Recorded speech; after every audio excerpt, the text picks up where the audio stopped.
Good day to you all. Hope you're well and keeping safe over this international break. Don't worry, the Championship is back with a vengeance very soon, and a lot of games.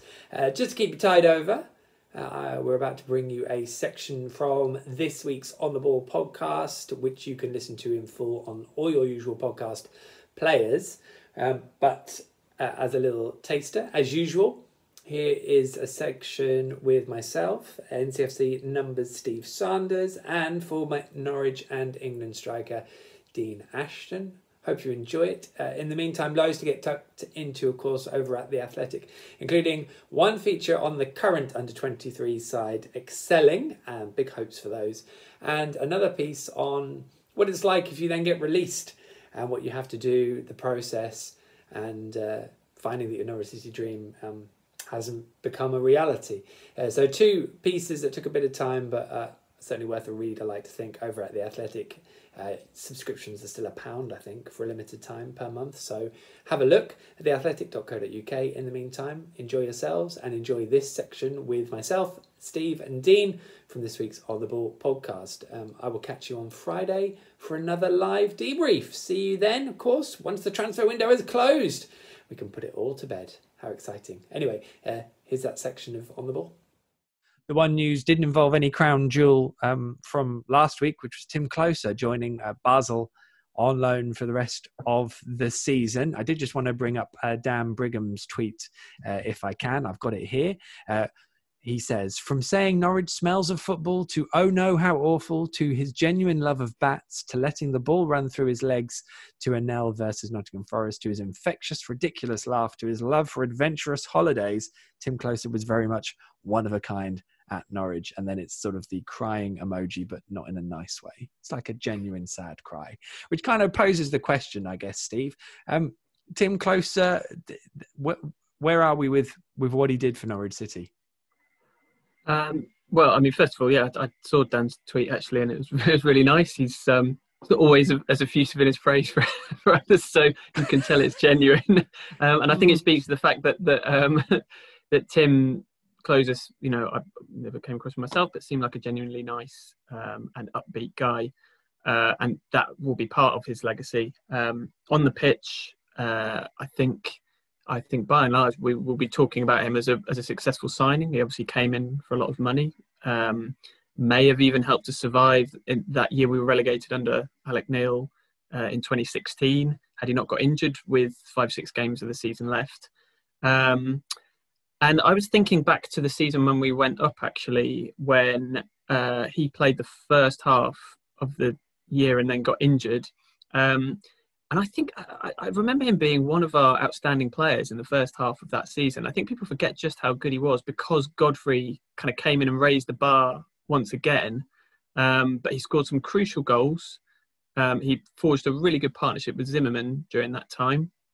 And really, I think had it not been for the injuries in the last 2 or 3 years, I still think we would be talking about a centre-half that's easily good enough to play for us right now. It's just not gone his way. And he's been very unfortunate on that score. One key point was he scored twice, didn't he, at Nottingham Forest, I think, when Norwich were already 1-0 down, I think. Yeah, and then followed up with a goal at Derby in the next game. So I think he scored 3 in the space of 3 or 4 days. And I think an own goal at home to Stoke just before that, but we don't talk about that one. It's interesting, I suppose, how you sort of judge signings, isn't it, Dean, with how it goes. I don't know. There's something about me. What I will say is, I mean, Tim Closer is a great guy from every time I've spoken to him. I love chatting to him. I think he's brilliant. I don't think he's been every one of his teammates' cup of tea always. It's just, but I guess that's sort of what comes with being a professional footballer in teams, I guess, Dean. And it just feels like there was more that we didn't quite tap into for someone who cost £7 million and was signed from Wolfsburg, basically. Yeah, I think he's got a fantastic character, and I think clearly that he would clash now and again with certain people. But I think if you're a supporter, what more could you want from somebody who really adopts your city, who dives in headfirst into what the culture's like within your city? You can tell he loves living here. I constantly saw bits and bobs where he was doing things within the community. That goes a long way, I think, in terms of how supporters should look at him once he's left because of what he's done for that. Now, of course, you don't buy him for that. You buy him to be on the pitch, produce. I think, did he really hit the heights that I thought he could do and I think he was capable of? No, because, as Steve just said, injuries have hampered him. We've never really seen the best of him. Even last season, he didn't really look right to me. I think he was playing because he was needed. And so I just wish him all the best in the move. Hopefully it's something he needs to sort of get back to where I think he could be. But there's no doubt that the supporters should be very proud of how he's conducted himself at Norwich and sort of really adopted them as his second home. You're in danger of saying a centre-back injury crisis there, Dean, but we might come on to that in a moment. What I did want to do, what I wanted to say is that we will always have this. So if Editor AD, this could be set to some sentimental background music, that would be great. Hanley knocks it into the centre. A chance. Oh, Norwich have equalised. How awful. Oh, no. When are Ipswich Town ever going to beat them? It's closer. Gunners run the length of the field. Oh, this is heartbreaking. There are fans on the pitch. Ipswich Town can't believe it. Bielkowski is crestfallen. Look at Mick McCarthy's face on the monitor. It's Norwich City 1, Ipswich Town 1. There we go. Obviously, I haven't done that justice, but, I probably aren't allowed to use BBC Radio Suffolk's commentary. If we are, then you can put that in instead, AD. But it's almost poetry, isn't it? Yeah, you definitely won't be allowed to use it after that, I don't think. What do you think? Titanic music over the back of that, something like that? That'd be all right, wouldn't it? Can I just do a shout out as well for the time he headbutted the corner flag? Absolutely. Birmingham, I think. Yes, I missed that game. I think it was Cameron Jerome's first goal for the club, if I remember rightly, in that. Was it? Oh, yes, yeah. Possibly. Well have been. Well, certainly at Carrow Road, anyway. Yeah, but a great celebration. Do you think we'll see him in a Norwich shirt again, Steve? No, don't think we will. It's worth flagging up. He's obviously signed with Basel, which is, of course, his hometown club for the rest of this season. He has 2 years left on his current deal, but there is an option to buy for Basel as well. Don't think anyone else is coming in over the rest of the transfer window, by the way. It, of course, closes at 5 p.m. on Friday, and this is basically for loans and signings only between the Premier League and EFL clubs. There was a bit of linking with William Saliba from Arsenal on loan, but nothing in that, so that's not going to happen. So if you're still thinking that might, don't bother. Dean, would you be a little bit worried if Norwich didn't bring in another centre-back? As long as they don't get injuries, I think it'd be okay. But you've got to expect that's unlikely to happen. So I think I would like to have seen them try and do a bit of business. Like you said, maybe a loan would be a possibility from one of the Premier League clubs as to if there's any sort of spare centre backs as such that's on the radar. I think that would certainly help. But I think realistically, Closer was never going to really be involved this season, and Gibson has been brought in as a replacement for Godfrey, expecting him to go. So Grant Hanley's fit, as far as I know. So I think at the moment it's fine, but as we get into the meat of the season, I think that's when it could tell if they haven't got that fourth centre back. So Michael, is Tetty regarded as centre back number 4 by the obviously at the moment?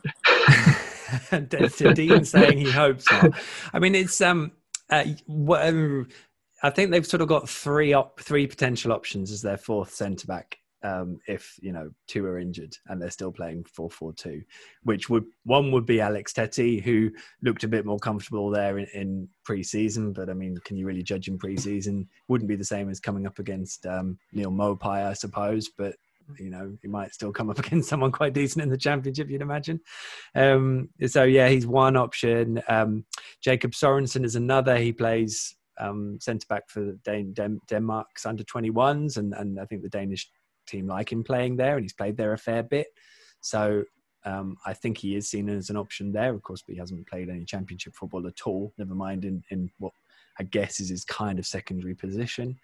And then Andrew Omobamidele, who there's good potential he'd be fast-tracked. He has trained with the first team. He was on the bench at Luton in the Carabao Cup at the start of the season. I watched him in the 23s, which we're going to come on to in a little bit. But he's looked excellent every time I've seen him play. But he is 18, and you can still see he's a bit raw, and it would be quite a big thing to chuck him into first team championship action straight away. But that, not to say he wouldn't cope. I guess that's what Norwich did with Max Aarons and what they did with Jamal Lewis.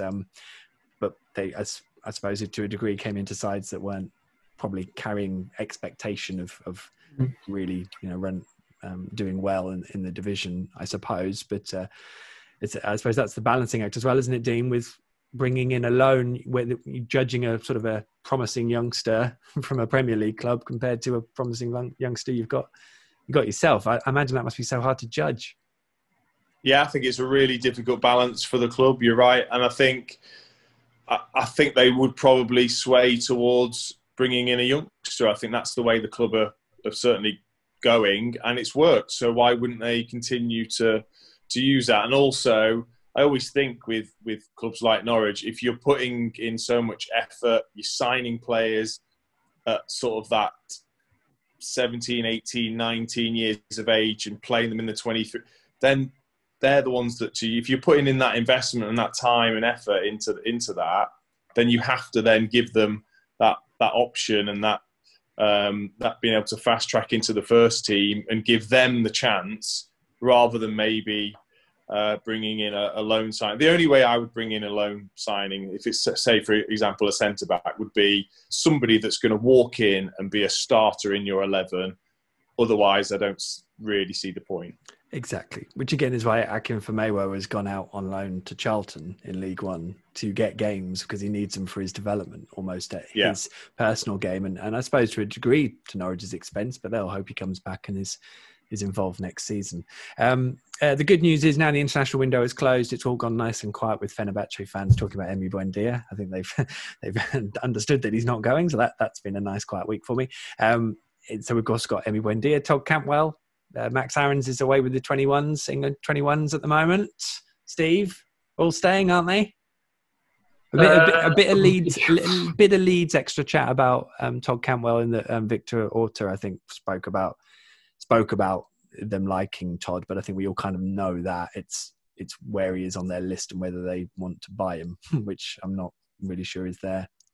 Well, I mean, you're definitely setting me up for a fall, saying, yeah, they're all going to stay, Michael. I'm not falling into that honey trap, no chance. But it's definitely looking more promising than it was a couple of weeks ago, if only because, well, clearly the number of suitors is heavily reduced. I could see them all being here come Friday night, but at the same time, clubs may well get desperate, and that will be the first place that I would turn if I was a Premier League club looking for an attacking midfielder or a good right back. It's just whether they're prepared to meet the money that Norwich will undoubtedly ask for. 5 p.m. is that deadline on Friday. What's your plans for Friday, Dean? Have you had a call for somewhere yet? No, I might ring my agent just to see. You never know. If, like Steve said, if clubs are desperate, then no. I mean, bit of hold up play. I'll just be glad. I'll be as glad as any other Norwich supporter. I think it's really hampered the start of the season. I think it's been a real issue for Daniel Farke.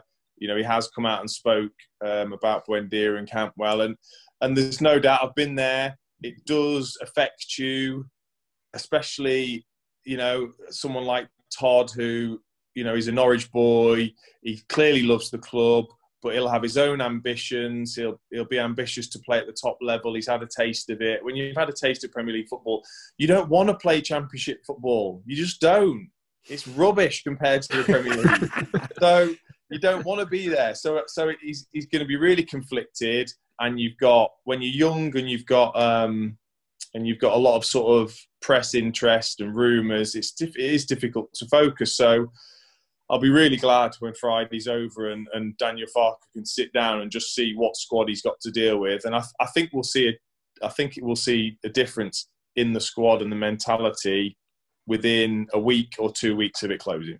I have to say, I really agree with that. And I thought, obviously, it's interesting, and other people have picked up on the fact that Todd has put a few positive things on his Instagram. Not that I've seen them, but they are up there on there, which is good to see. And yeah, you must feel a little bit for Todd. It's interesting how Daniel Farke spoke about them both, because he obviously a lot of it was quite strong, but he also made the point that they are only human beings and that he's not actually angry with them. It's not about that. It's literally, Dean, about what they are and what they're having to deal with. And it does seem it's difficult to judge what people are saying to Todd and how he's being advised, but it does feel like maybe that probably hasn't helped the situation. You can imagine if you're in his shoes, you're relying a lot on the people around you at that point, aren't you? Just in terms of how you process the situation. Yeah, I think it's vital who's around you and how you deal with it. And like I said, he might have a harping to go to the Premier League and want to move. And I did. I was trying to get the move when I left Norwich because I wanted to go back to the Premier League. He might have been in that same situation, but I think what's really, really important is, and it has been disappointing that we haven't seen the full set of players available for every game so far, because you've still got to play. You not playing doesn't suddenly mean you're definitely going to get a move. So I've been disappointed that we haven't seen a full quota of players right from the start of the season. But you're right, it does affect you. You're only human.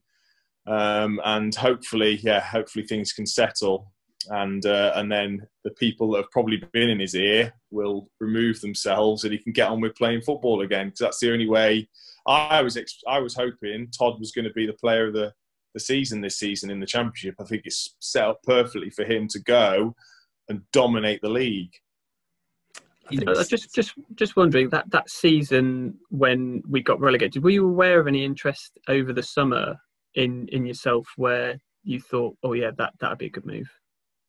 Yeah, of course. You get a couple of clubs that'll say to you, we're interested, via third, fourth, fifth parties, or however it goes around the houses. And then eventually it comes to the point where the club says, the buying club will say, well, Norwich are saying that they won't accept our bid. We don't want to go any further. If you want the move, you're going to have to kick up. So you then have that on your mind of the club you perhaps want to go to, and then, well, I don't want to turn around to the people that employ me and are giving me my chance, and suddenly have to, make a big fuss and be the person that you're not. It's not a very nice position to be in, but that is what happens behind the scenes. You'll have the buying club want you to get involved to push the move through. You'll have Norwich saying, we don't care because you're our asset and we're the ones that are putting the work in and we expect a certain fee. So it's a real battle when you're young, but you've got to just keep playing. That's why you're there. You're there to play football. Keep playing, and eventually things normally sort themselves out. Which I suppose with your case, Dean, you had clubs that were trying to sign you, and Norwich obviously ended up giving you a new contract and all that sort of stuff. It's been a curious situation this summer that we've had sort of Todd and Emmy pushing for a move with nowhere immediately evident that they would be going, because no one's actually properly picked up the phone to Norwich about that. But we'll see. We've still got a few days left. As Steve said at the start of this segment, it's quite easy to get burned in this situation and everything can change really quickly.